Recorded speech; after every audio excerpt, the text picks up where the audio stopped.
to not just say, oh, like, yeah, we have African American roots in Louisiana. It's like, no, we have African roots and they're from Nigeria. If you're new to the channel, my name is Danielle Romero, and I'm tracing my great grandmother's hidden heritage throughout America and the world, I guess, at this point, because we're going to the continent of Africa today in the video. My seventh great grandfather, Romain Antoine de Souris, was born there and actually brought to Louisiana. So let's go all the way to Africa first. Lola's father's side is actually really well documented because of the work of Elizabeth Shown Mills and her husband, the late Gary Mills. Many years ago, I came across an article in the journal called The Genealogist that told most of this family story.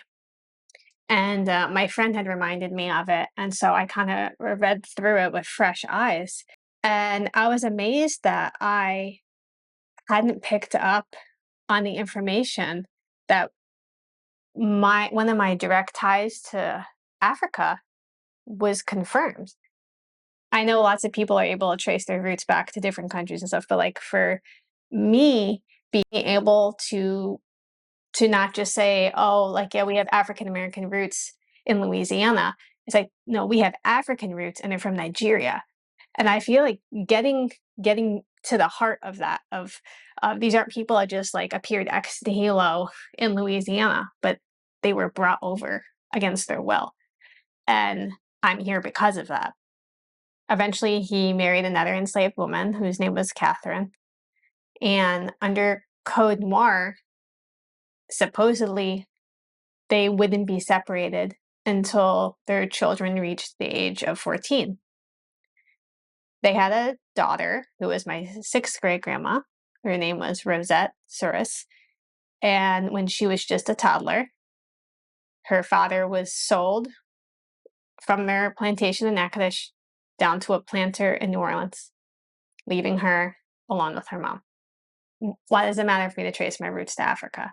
I think one of the really important reasons for that is because then you're not just talking about an African American experience, you're talking about an African experience. And I think that's a very different thing. And not to say that one should be focused on over the other, but the fact of the matter is that any family, any ancestors that came over from Africa, however long ago, were coming against their will. And if they hadn't come here, I wouldn't be here being raised as white in New York. Like, those are the kinds of things that I think are interesting and confusing and complex. And instead of shying away from it, I think it's important to sit down and have those conversations when you have someone who is predominantly white and they have direct lines through their ancestors to Africa. Why is this important? Well, to me, it's important because I think it takes us out of looking at our families and our lives and our family story like from this small little perspective. Like for me, this sense of us versus them mentality, like it just doesn't work anymore.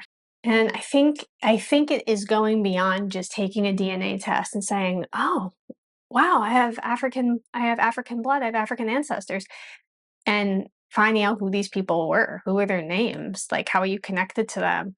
How do they fall in line to bring the family tree to where you are right now?